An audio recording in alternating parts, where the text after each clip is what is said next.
S&P started out like a bang last night, and we saw some selling. We obviously closed lower than the open. Is this the be-all, end-all? Is this a real problem? We're going to go through some indexes. We have to go through some trading styles that are really working very well in this environment, which ones are not working well. As always, it does depend on what's going on out there as to what trading styles are more optimal.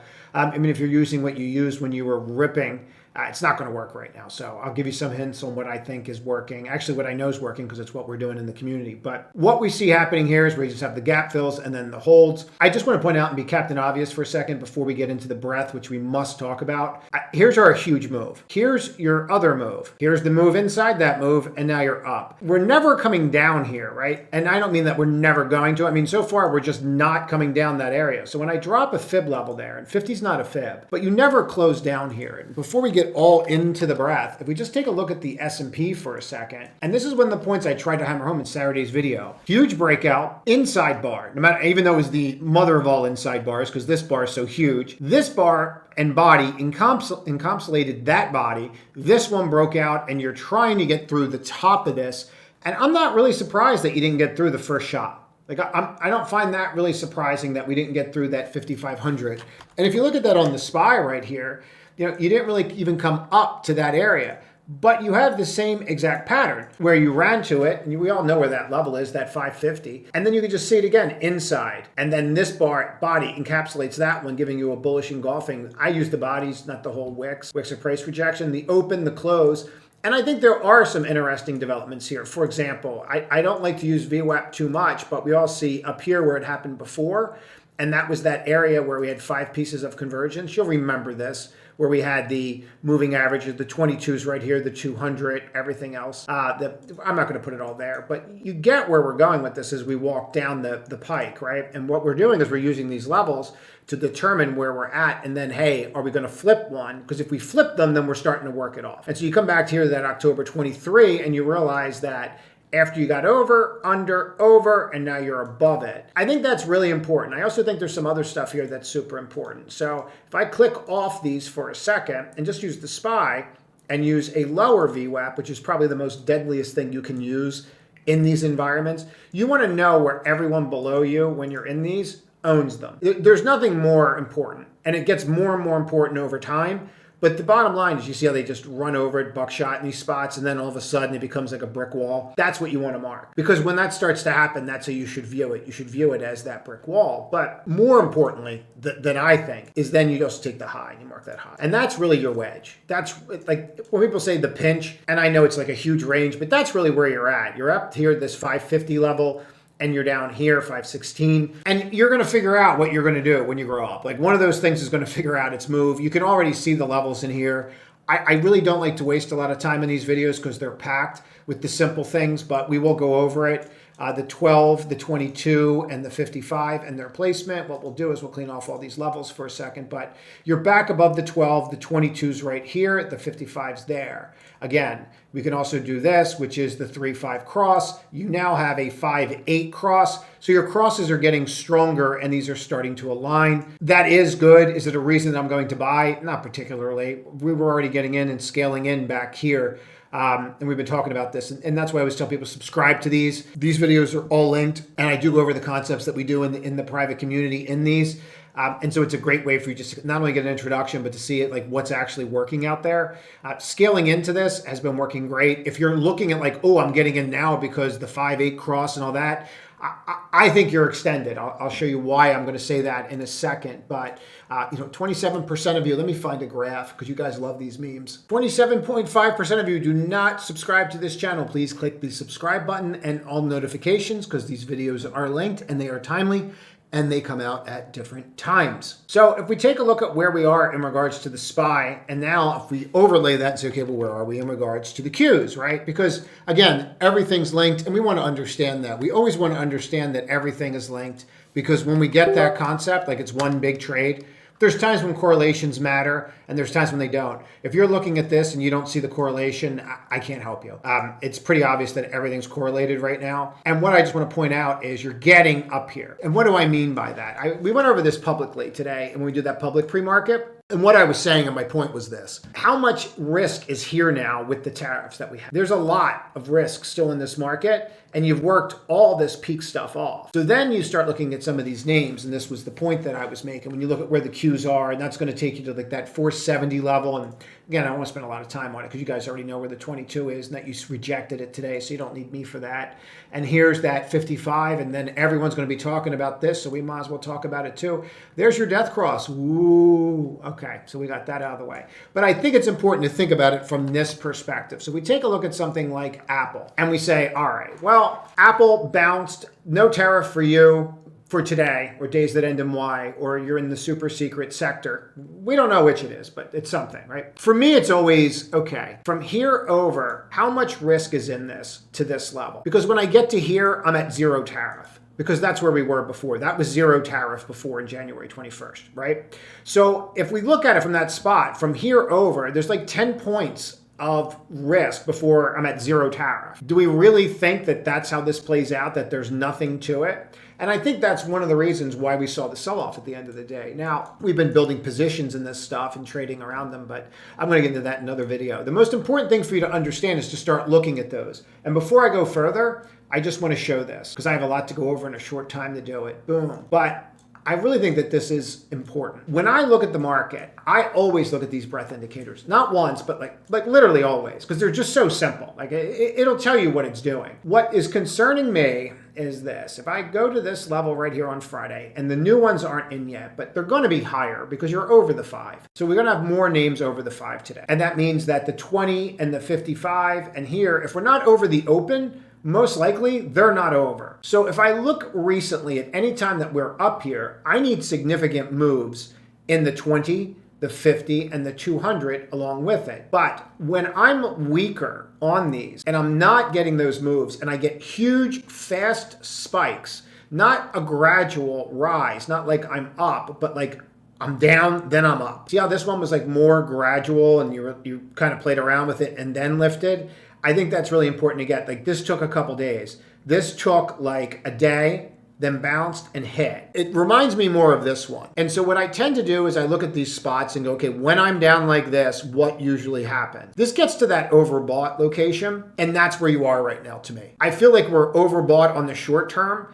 And then when I overlay that with some other indicators, I start to get that kind of read. But before I go into more of that, take a look at what really happened on the news front today. I think we would all benefit from just reviewing what happened today. So we have the pause. We all know that we have a pause on, pause off on electronics. And if we review why we're dealing with this, stocks are rising worldwide after President Trump relaxed some of his tariffs for now. At least stress from within the bond market seems to be easing. That's a good thing. We want bonds to ease a little bit. We're going to touch on this in a second here. But what I think is interesting is that it was still a little bit shaky. And from a trading perspective, from a short-term perspective, this is exactly what we want. Buying those pullbacks, being able to buy those supports. That was what it was today. It was wash, rinse, repeat. I'm going to give you a couple examples of what we did today in the community. I'm also going to start showing a little bit in the public free newsletter, some of the things that we've done there. So make sure you do get the free newsletter, links in the description for that. So you just follow along with the ideas, see how they are done, actually. I think it'd be very helpful for people to start developing their own process. But Apple and other technology companies helped lifted Wall Street. Trump said he was exempting smartphones, computers, some other tariffs. Here's the thing. How long does this go on for? We don't know. He brought it up pretty considerably today, and I think that's important. And he was asked about it a lot. Now, here's the thing. But the relief may prove fleeting, helping to lead Monday morning swings. Trump's tariff rollout has been full of fits and starts. And, okay, we all know this is bumpy. And we all know that it's going a little bumpy. Like, we all know that, right? But at the end of the day, this is the hand that we're dealt. So we have to play it. So whether we call it fits and starts, whatever we call it, this is the hand we're dealt. So let's just play the hand. You could keep uncertainty high for companies which are trying to make long-term plans when conditions change. This is very true. Tariff on, tariff off. That starts weighing on people. Such uncertainty sent the U.S. stock market last week chaotic historical swings as investors struggle to catch up with Trump moves on tariffs, which could ultimately lead to recession if not reduced. I do think that there's some uncertainty here, and the different pockets. This whole thing's becoming like a little bit of a nightmare. Maybe they're off this week, maybe they're on next week. To me, he's reducing his exposure to this. It's a reduction. And I'll show you something else that shows me that he's reducing and extending an olive branch. Now, China's tone shifted. And again,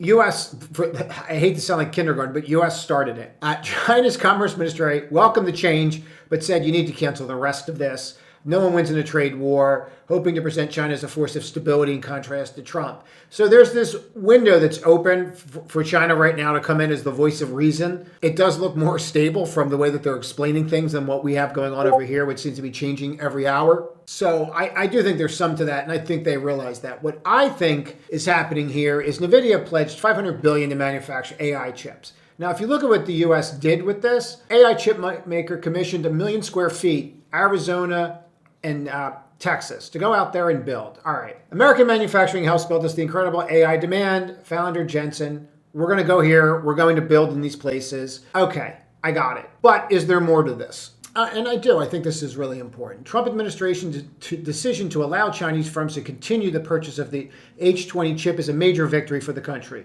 It is. It's another olive branch, in my opinion. There is more to it. Even though these chips are specifically modified to reduce performance, thus making them legal to sell in China, they are better than many, perhaps what they already have, that are homegrown. They need the chips. They want the chips. And this all took place, apparently, because of some dinners. And this is a headline from NPR.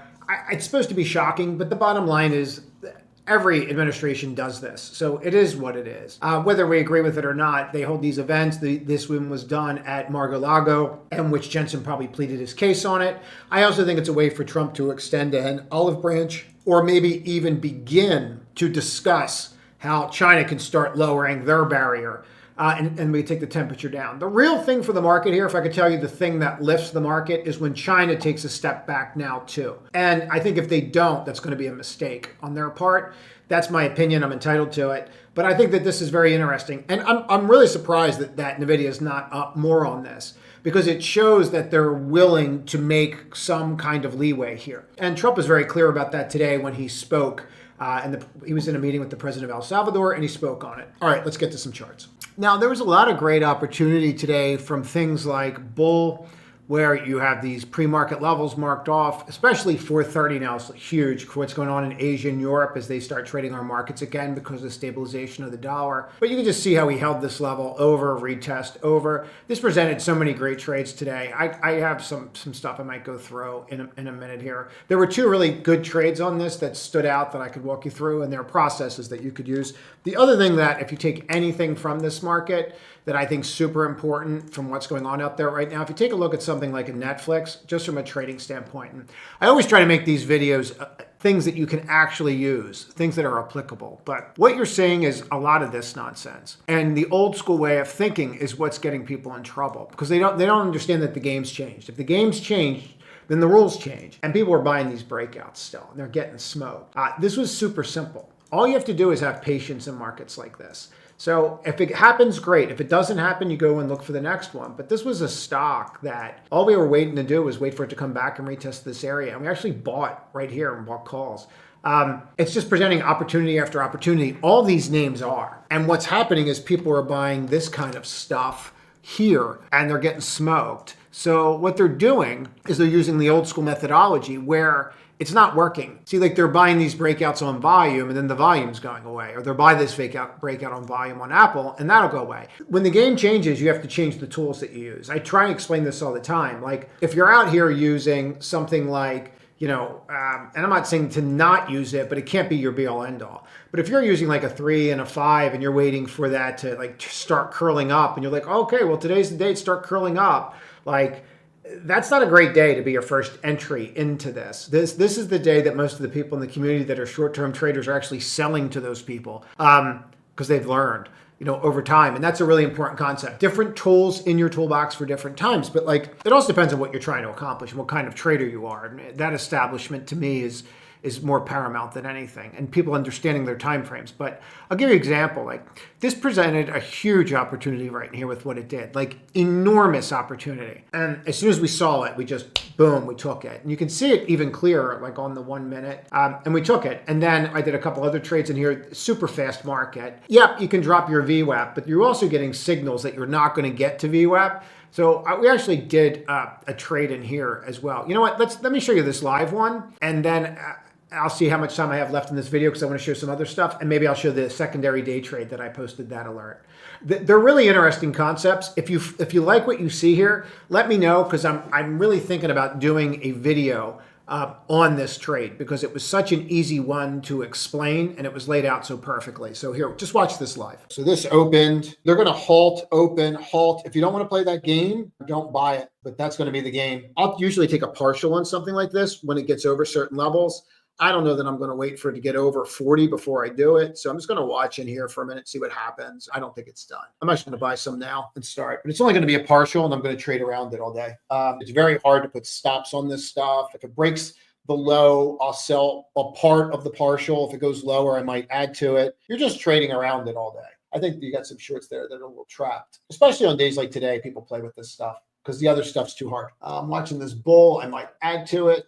On that bounce, bought some. The fact that bull is not imploding would scare the bejesus out of me if I was short. $3, take something off so I feel good about myself. I think we're going a lot higher, Boomer. A lot higher. It's the best company ever. They're probably going to halt it again. Oh, they did. Halted it again. I think I can get to 40. Probably can just keep going. I'll just keep pulling money out of it. What you're doing is just watching these key levels and then how are you going to act at them. You want to trim into these. I've already trimmed it, so I'm not in a big hurry here, but exhibiting signs that it's going to go down or something, I might just cut more. I have about a third of a full position on right now. I trimmed very, very little. What are we up now? 10? Give me that 4 handle. There we go. Boop. Trimmed. Up 10. Just move your stop up with this bull trade. Looks like you're getting tired. I think we had 3 halts already, right? I'm out of the rest. I have a small position. I'll leave it break even. That's it. I don't like this move. That halt was above all this, and then they halted it, and then they gapped it down, and then it went down, and then it had follow through. And I think that's like the 3rd halt. I don't want to be down here at 41, halted, 36 again. I'd rather just play it again later. Now, if you found that helpful, let me know. I'm more than happy to go through the other trade as well. We actually did it in here, the day trade. I'll show you a quick snapshot so you can see it all. And what we're doing is just understanding the process in here and putting out the alerts and being able to pick off that, those levels, why that's going on. And what we're doing is scaling out the way up, and then we're trailing it. There's a certain methodology. It works very well in this market. And that's what we're doing. And then I'm not waiting for the last bit of money. I can walk through the whole thing, but these kinds of trades are out there right now, and they're extremely lucrative. So if there's of interest, let me know, and I can do this video later in the week. I think we'd be remiss to not talk about what we're seeing at the end of these days, especially today after all those options expired. So you're running up into the end, and then when the last 45 minutes dumping into those market on close, and now you're down another $2.50, and we're seeing this all over the place. So for me, this is super simple trading where you're buying at support levels, watching how they move. I can see the selling off the open, whether that's retail or institution, middle of the day, you have the buying. But market on close, they're just like, get me out. And we're seeing that. And it wasn't one name. It was across the board. You saw it with Microsoft. You saw it with Apple. You're certainly seeing it with Meta. This name, they just literally could not get out of this fast enough. It's absolutely crazy to me. But when you look at this, where we opened up at this 555 to where you're down by the end of the day, they literally couldn't get out fast enough. You couldn't even watch the gap here on the previous close. You couldn't even hold this. Up, down, tried, hardly any buying when you're starting to see this, and then it just shatters, retests, and that was it for the rest of the day. I think when you're starting to see these sells, even when we saw Tesla, we did a real quick trade on that at the end of the day when it started falling apart. Super easy. Now, when you start watching the 350 market on close, you know how to read it. But once you saw that, that was it. We just did it off this reversal, and then that was it. But super easy to do this kind of stuff to pick up a couple dollars here and there. The interesting thing about this to me is how orchestrated this was. And that just leaves me to this, and I want you guys to think about this. And I always appreciate your comments. I really do, and please keep them coming. But when I start looking at like the S&P, and what we'll use the ES. There's a lot of guys that watch these trade the ES. We use a 4-hour. And we start looking at this and going, all right, well, I'm not oversold anymore. I'm actually overbought on the 4-hour up here. And this is maybe forming some kind of cup, maybe not. Maybe this is going to be that rejection piece up here. Maybe it's not. But when we start to see this on like the hourlies, I'm not saying you're busted because there's a bunch of other stuff that's actually very positive, but it does start to feel kind of heavy. It's in line, but you're starting to feel kind of heavy. If you look at the NQ the same way, come on, work with me, not against me. You're starting to feel heavy as well. And you look at the end of the day action, it's like the exact opposite of what you'd want to see. And I know that we don't have a divergence, but when you're starting to see like, oh, we were overbought, and then we've been working that off all day, and now we're down, you're like, yeah, it's not great. Watch the NDX. Very similar on the hourly, where you're now overbought versus oversold, and now you're neutraled out on the 4 hour. And I find that the best spot to look at from kind of like where your momentum is. And if you've gotten rid of all that oversold momentum and you've neutraled it out, then your oversold bounce is done. It doesn't mean you can't go higher, but it's not going higher based upon the oversold bounce. Hopefully that makes sense. Look at a couple of these and we can say it. Like the SOX, the 4 hour, you're basically flat on now. If we look at XLF, and there was some really great news out there, you didn't go anywhere. You just neutraled out like right into this area. So I do think it's the same soup reheated. I was surprised that Hood did not do better today, considering the way that Bull moved. And Goldman's numbers were great. Like their trading numbers were great. And then IBKR couldn't get out of its own way either. So I think that we're in that period of digestion where we're a little bit overbought. Maybe we need a little bit of a pullback to digest this and kind of move forward. Maybe a little more clarity. Maybe China doing something and saying, hey, we're going to de-escalate this as well, remains to be seen. That's it.